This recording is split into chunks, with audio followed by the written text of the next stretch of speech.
The city woke up in a rush of steam and noise, but for Daniel Ferris, morning began the same way it always did, with the cold. It seeped through the cardboard beneath him, through the thin coat he'd worn for 3 winters, settling into bones that used to belong to someone else, someone who wore a suit, someone whose name had once meant something. He folded his blanket with careful hands, the way a man folds a flag he still respects, even after the war that took everything from him. Then he stood, brushed the dust from his knees, and became invisible again. Nobody looked at him on 5th Street. Not really. Eyes slid past him the way they slide past a lamppost or a crack in the sidewalk, present but unworthy of attention. A woman in heels stepped around him without breaking stride. A businessman spoke louder into his phone as if volume could erase the man sitting 3 feet away. Children stared until their parents pulled them along, whispering the kind of warning that taught a child what a person like Daniel was worth. Nothing. He was worth nothing. And yet, every morning he still said good morning to the barista, who never answered. He still thanked the man who spat coins into his cup without looking down. He still believed, in some stubborn corner of himself, that dignity wasn't something the world could take, only something he could give away. He hadn't always been forgotten. There had been a name once, a home, a family holiday table with too much food and too much laughter. But that life belonged to a stranger now, buried under years of closed doors and unanswered calls. Daniel didn't know it yet, but somewhere across the city, a lawyer was holding a folder with his name on it, the first thread in a truth that would unravel everything he thought he knew about who he used to be. The man in the gray suit didn't belong on 5th Street. That much was obvious from the way he walked. Too careful, too clean, scanning faces like he was searching for one specific person among the forgotten. When his eyes found Daniel, he didn't look away. He didn't flinch either, which was rarer still. "Daniel Ferris?" the man asked, and something about hearing his full name spoken aloud after so long being called nothing at all made Daniel's chest tighten. "Depends who's askin'." The man introduced himself as Marcus Whitfield, an attorney, and held out a cream-colored envelope sealed with a wax stamp Daniel didn't recognize. His hands, cracked and stained from months on concrete, hesitated before taking it. "This has to be a mistake," Daniel said, turning the envelope over. "I don't know any lawyers. I don't know anybody." "You're named in a legal will as the primary beneficiary." The words didn't fit into Daniel's world. Beneficiary, primary. Those were words for other people, people with addresses, people whose names opened doors instead of closing them. He almost laughed, almost handed it back. "Somebody's playing a joke, or you've got the wrong Daniel Ferris." "I don't make mistakes like this," Whitfield said quietly. "Not with an estate this size." Something in his tone stopped Daniel cold. "Whose will?" Daniel asked. He hesitated, glancing down the street as if the question itself carried weight. "Someone who's been looking for you a lot longer than you'd think." He didn't give a name. He simply told Daniel where to be the next morning and turned to leave, footsteps fading into the crowd that had never once slowed down for a man like him. Daniel stared at the envelope in his hands, heart pounding with a question he couldn't yet answer. Who would leave anything to a man the world had already erased? The law office smelled like leather and money, 2 things Daniel hadn't been near in years. He sat in a chair too soft for a man used to concrete, hyper-aware of the dirt under his fingernails, the fraying hem of his sleeve. Whitfield sat across from him, a thick folder open on the desk between them, like a door about to swing wide. "The deceased was Edmund Ferris," he said. "Your great-uncle." Daniel shook his head slowly. "I don't have a great-uncle. I don't have anybody." "You did," Whitfield said. "He passed 6 weeks ago, 91 years old, no children, no spouse. You were the last blood relative he could find." Could find. The phrase snagged on something in Daniel's memory, a splinter working its way to the surface after years buried. He remembered fragments from childhood, whispered arguments at family gatherings, an empty chair at holiday dinners that nobody explained. A name mentioned once, sharply, and never again. Edmund. Had his mother said that name, or had he invented the memory just now, desperate for it to be true? "Why didn't he ever find me before?" Daniel asked. "Why now? Why only after he's dead?" Whitfield's jaw tightened, the first crack in his composed exterior. "That's a longer conversation. What matters today is this. Edmund Ferris left behind an estate valued at just over $4 million, and he named you, specifically, by full name and last known lineage, as sole heir." The number didn't register as real. 4 million. It sat in the air like a foreign language, disconnected from a man who'd spent the night counting the coins in a paper cup. Daniel looked down at his hands that had learned to expect nothing, to want nothing, because wanting only led to disappointment. And yet here he was, apparently the secret answer to a fortune, the forgotten thread connecting a dead stranger's mansion to a living ghost on 5th Street. "This doesn't make sense," Daniel whispered. "No," Whitfield agreed, closing the folder. "But it's true. And there are people who very much wish it wasn't." The Ferris family had waited a long time to divide what they believed was theirs. When word reached them that a homeless man, a stranger, a ghost from a branch of the family tree they'd long since cut away, had been named sole heir, the silence in their world shattered. Margaret Ferris Cole, Edmund's niece by marriage, was the first to arrive at Whitfield's office, her heels striking the marble floor like gavel blows. Behind her came Preston, dressed in the kind of tailored suit that made Daniel's donated coat feel like a costume.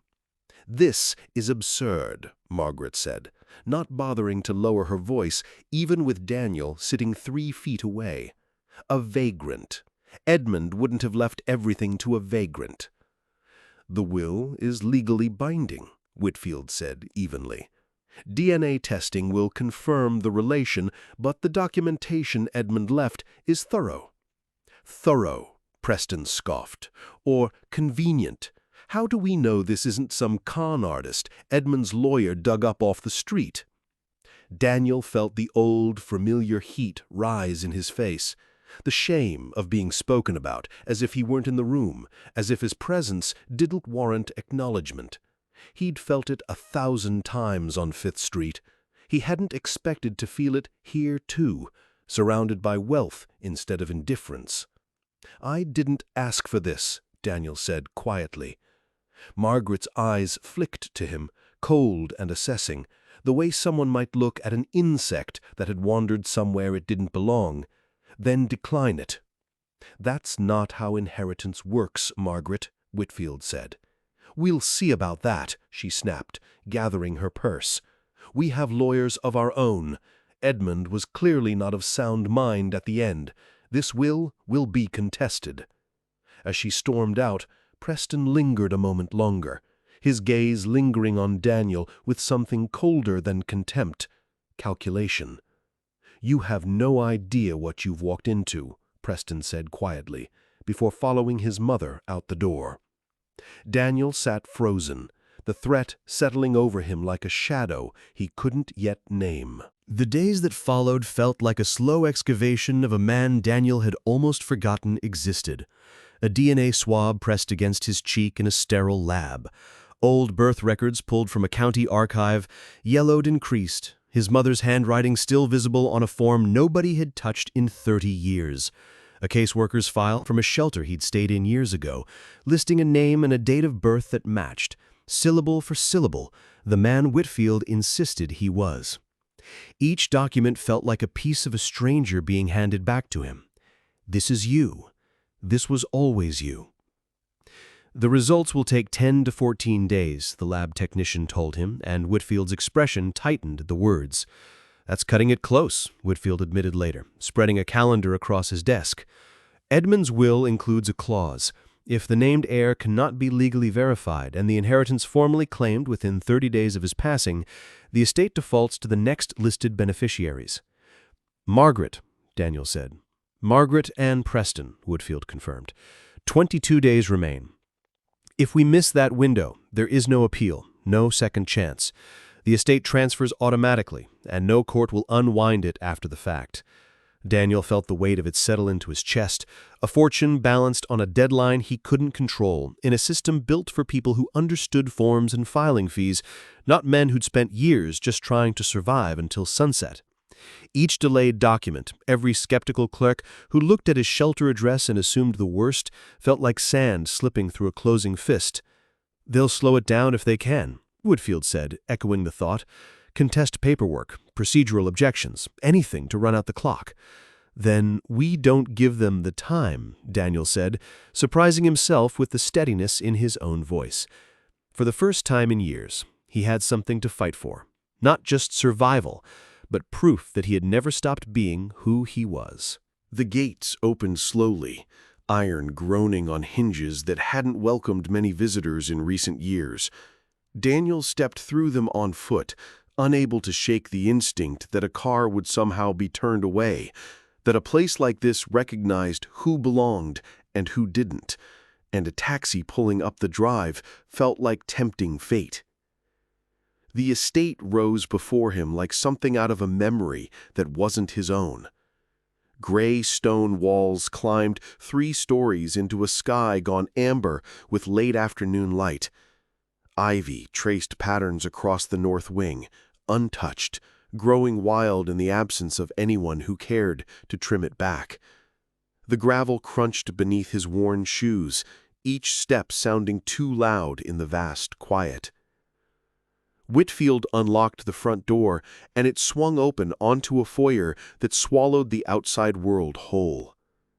Marble floors stretched beneath a ceiling 2 stories high, dust drifting lazily through shafts of light from windows no one had cleaned in weeks. A chandelier hung silent and dim above him, its crystals catching what little sun made it through the grime. The air smelled of old wood, old paper, and something underneath it Daniel couldn't name, the particular stillness of a house that had been waiting for someone. He thought of the concrete beneath 5th Street, the cardboard he'd folded that very morning, like it still mattered. He thought of the cup he'd left behind, still sitting empty on the sidewalk where some other forgotten man would find it. His hand trembled as he touched the banister of a staircase wide enough for a family that no longer existed. Portraits lined the walls going up, stern faces in old-fashioned collars, eyes that seemed to track him as he passed, silently asking the same question everyone else had since the letter arrived. Who are you to be standing here? Daniel didn't have an answer yet, but something told him this house did. The housekeeper's name was Inez, and she had worked for Daniel Ferris for nearly 20 years. She greeted Daniel with a stiff politeness that didn't quite reach her eyes, offering tea he didn't ask for and avoiding questions he hadn't yet asked. "How long did you know him?" Daniel asked, following her through a hallway lined with closed doors. "My great-uncle." "Long enough," Inez said, not slowing her pace. "Did he ever mention me, before all this?" A pause. Small, but Daniel had spent enough years reading rooms to survive on the street, reading which alley was safe, which stranger meant harm, and he caught it instantly. "Mr. Ferris kept his own counsel," Inez said, "about many things." That evening, he overheard voices near the kitchen, Inez and an older groundskeeper named Walt, their tones hushed but urgent. "Shouldn't have let him near the east wing," Walt was saying. "Not until the lawyers finish." "It's not our decision," Inez replied. "But if he finds—" The floorboard beneath Daniel's foot creaked, and the conversation stopped dead. When Inez appeared in the doorway a moment later, her expression had rearranged itself into something carefully neutral. "Everything all right, Mr. Ferris?" Mr. Ferris. The name still felt borrowed, a costume he hadn't grown into. "Fine," he said, "just looking around." Her eyes followed him a beat too long as he continued down the hall, past a locked door with a brass plate reading East Study, the same wing Walt had warned about. The handle didn't turn. The keyhole revealed nothing but darkness. Daniel stood there in the quiet, the house settling around him with old wooden groans, and understood with sudden clarity that inheriting this estate meant more than money. It meant walking into a secret the walls themselves had been trained to keep. He waited until the house had gone quiet, until Inez's footsteps had faded upstairs and Walt's truck had rumbled off down the gravel drive. Then Daniel returned to the east wing, a bent length of wire he'd found in the tool shed pressed between his fingers, an old habit from harder nights, when a locked door had sometimes meant the difference between shelter and freezing. The lock on the east study gave way easier than he expected, as though it hadn't been meant to keep out someone determined. Inside, dust hung thick in the moonlight, slanting through a single tall window. A desk sat against the far wall, drawers slightly ajar, papers stacked with the particular disorder of someone interrupted mid-thought. Behind the desk, half hidden by a bookshelf pulled at an odd angle, Daniel found it, a wall safe, its door slightly recessed into the wood paneling, scratches around the dial suggesting someone had tried it recently. His pulse quickened. Why hide a safe in a room the staff were warned to keep him from? He knelt, running his fingers along the cold metal when the floor creaked behind him. Daniel spun, heart slamming, to find Preston standing in the doorway, no longer wearing the polished calm from the lawyer's office. His jaw was tight, his eyes sharp with something closer to panic than anger. "You shouldn't be in here," Preston said, low and fast, crossing the room before Daniel could react. His hand closed hard around Daniel's wrist, wrenching him back from the safe. "This doesn't concern you." "It's my house," Daniel said, wrenching free. "Everything in it concerns me." "You don't understand what you're touching," Preston hissed, and for a moment, beneath the anger, Daniel saw something else, fear. "Then explain it," Daniel said. Preston's eyes flicked to the safe, then back to Daniel, and something in his expression hardened into a decision. "Leave this room and forget you ever saw it, for your own good."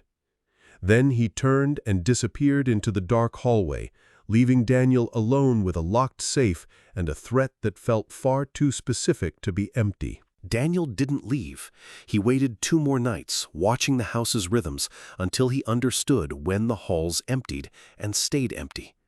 On the 3rd night, he returned to the east study with something he hadn't had before. Edmund's personal ledger, discovered tucked behind a row of law books, its pages filled with a birth date that matched the safe's combination scratched faintly beside it, as if an old man's failing memory had needed a private cheat sheet only he would recognize. The safe clicked open on the 3rd try. Inside, wrapped in a yellowed envelope, was a stack of documents that rewrote everything Daniel thought he understood about his own life. Bank transfer records, decades old, showing money moved from Edmund's father, Daniel's great-grandfather, into an account under a different name. A newspaper clipping, brittle and creased, detailing a business partnership dissolved under legal scrutiny, a scandal quietly buried by a family with enough money to make problems disappear. And beneath it all, a photograph. His mother, young, standing beside a man who was unmistakably Edmund, decades younger. Both of them outside a house Daniel didn't recognize. On the back, in fading ink, Edmund's silence bought her safety. Daniel's hands shook as he understood. His mother hadn't simply drifted from the family, she'd been paid to disappear. Hush money disguised as distance, a scandal scrubbed clean by cutting off the branch that threatened to expose it. Whatever crime or betrayal had built part of this fortune, his mother knew enough to be dangerous, and the family had made certain she, and eventually Daniel, vanished from memory rather than risk the truth surfacing. Edmund, it seemed, had spent his final years trying to undo what his own family had done. The will wasn't generosity, it was penance. A floorboard creaked in the hallway behind him. Daniel shoved the documents into his coat, heart hammering, and understood with sudden cold clarity that this house did not want him uncovering the truth, because the family currently trying to erase him from the will was the very same family that had erased his mother decades before. Whitfield's office looked different in the gray light of early morning, smaller, tenser. The leather chairs no longer a comfort but a reminder of how quickly comfort could be stripped away.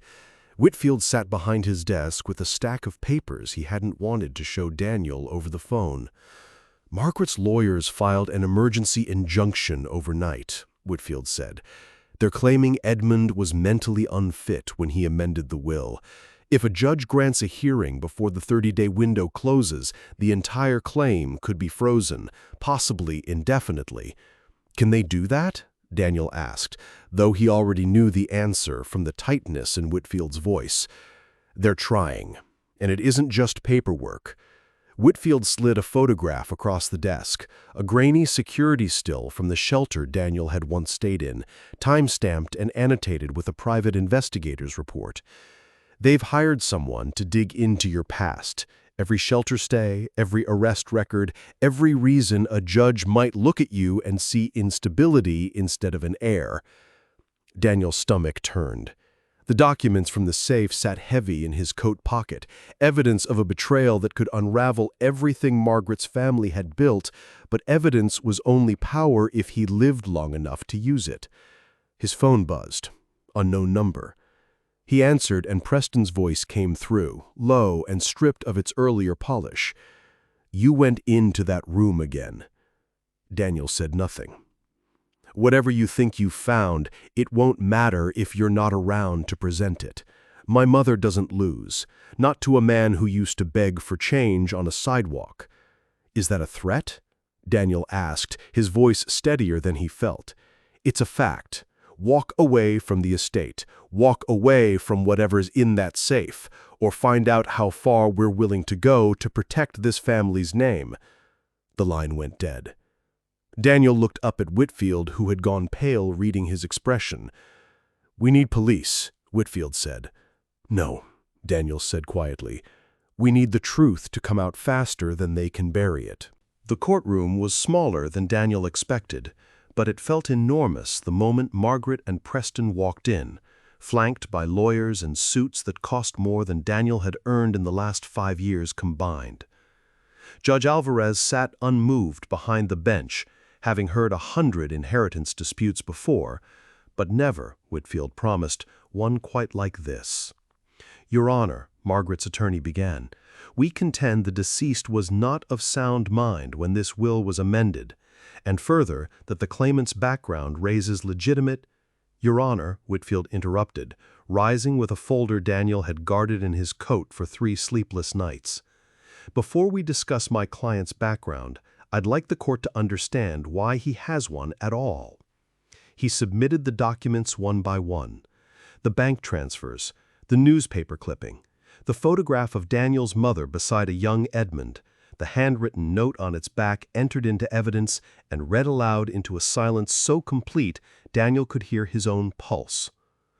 Edmund Ferris's father orchestrated a business fraud in the 1970s, one that would have destroyed this family's reputation and fortune. Daniel's mother possessed knowledge that threatened to expose it. Rather than face scandal, the family paid for her silence and her disappearance, erasing an entire branch of their own bloodline to protect their name. Margaret's face had drained of color. Preston stared fixedly at the table in front of him, unable to meet anyone's eyes. Edmund, Whitfield continued, spent his final years trying to right that wrong. This will was not confusion, it was conscience. He found the nephew his family erased, and he gave him back what should have never been taken in the first place. The courtroom murmured. Somewhere behind Daniel, a reporter's pen scratched furiously against a notepad, the story already writing itself, a truth too large now to be quietly buried.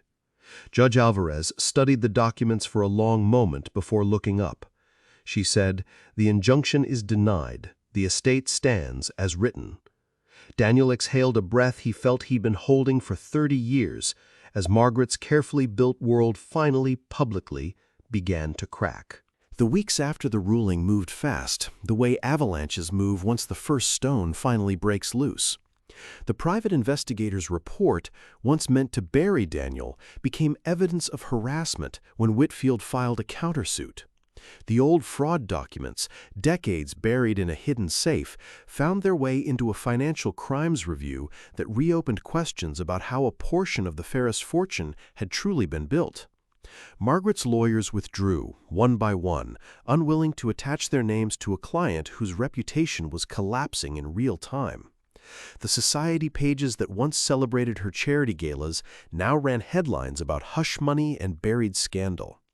Preston, facing his own scrutiny for the threats made against Daniel, recorded, thanks to Whitfield's foresight, on Daniel's phone, accepted a settlement that stripped away most of what remained of his confidence, if not yet his freedom. Daniel didn't seek revenge. He didn't need to.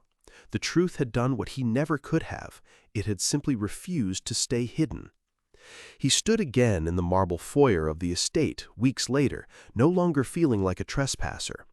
Inez greeted him this time with something closer to warmth, and even Walt offered a small nod when Daniel passed him on the grounds, no longer watching him as a threat, but as, finally, the man who belonged there. Whitfield arrived with the final paperwork, the last signature standing between Daniel and everything Edmund had left behind. "It's done," Whitfield said, sliding the document across the desk in Edmund's old study, the same room that had once held nothing but secrets. "The estate is legally yours, all $4 million, unconditionally." Daniel picked up the pen, his hand steadier now than it had been in years. Steadier, he realized, than it had ever been. Not because of the money, because for the first time since he could remember, the world had finally looked at him and seen exactly who he was. Money changed the surface of Daniel's life quickly. New clothes that fit without apology, a bed that didn't require folding cardboard each morning, meals eaten without counting coins. But the deeper change happened slower, quietly, in the moments no one was watching. He returned to Fifth Street on a cold Tuesday morning, not as the man who used to sit against that particular brick wall, but as someone the old version of himself wouldn't have recognized. He brought coffee, not for cameras or headlines, but because he remembered exactly how cold that first sip felt after a long night and how rarely anyone had offered it to him. He knelt beside a woman he didn't know, wrapped in blankets the way he once had been, and didn't rush the conversation the way the world had always rushed past him. Within months, Daniel established a foundation in Edmund's name, not to launder the family's old sins, but to fund something Edmund himself had never gotten the chance to build, transitional housing and legal aid for people the system had quietly erased the way it had once tried to erase both of them. He kept the estate, but changed it. The East Wing, once a room of secrets, became an office where lawyers Daniel funded worked to help others fight the kind of battles Whitfield had once fought for him. The portraits of stern-faced ancestors still lined the staircase, but Daniel added one more, a photograph of his mother, young and smiling, finally given a place in a house that had once erased her. He wasn't the same man who'd folded a blanket like a flag on Fifth Street, but he hadn't discarded that man either. He'd simply given him, finally, a name, a home, and the dignity that had never actually been missing, only unrecognized by everyone who refused to look closely enough to see it. On the 1-year anniversary of Edmund's death, Daniel stood alone in the estate's garden. The one Walt had slowly brought back to life over the seasons, roses climbing where ivy had once run wild and untended, much like the family history it now bloomed above. He thought often about the letter that shouldn't have existed, the one he'd almost refused to open on a street corner where nobody had ever expected anything good to find him. He thought about Edmund, a man he'd never met in life, who had spent his final years quietly trying to undo a wrong buried decades before either of them were ready to face it. Daniel understood now that inheritance wasn't only about what was given. It was about what was finally acknowledged, a name spoken aloud after years of silence, a bloodline reconnected instead of erased, a truth allowed, at last, to breathe. The foundation had already helped dozens of people rebuild lives the world had written off, the way his own life had almost been written off on a sidewalk few people bothered to notice. He thought of the woman he'd knelt beside on 5th Street, now settled into transitional housing, learning, slowly the way he once had, that being seen wasn't something you earned. It was something that had always been your right. As the evening light settled gold across the estate, Daniel placed a single white rose at the base of Edmund's memorial stone in the garden, beside his mother's name, newly engraved beneath it. You didn't erase us. Not completely. He turned back toward the house, no longer a stranger's mansion, no longer a stolen inheritance, but finally, fully, a home. And for the first time in longer than he could remember, Daniel Ferris walked forward, not as a man the world had forgotten, but as one it would never overlook again.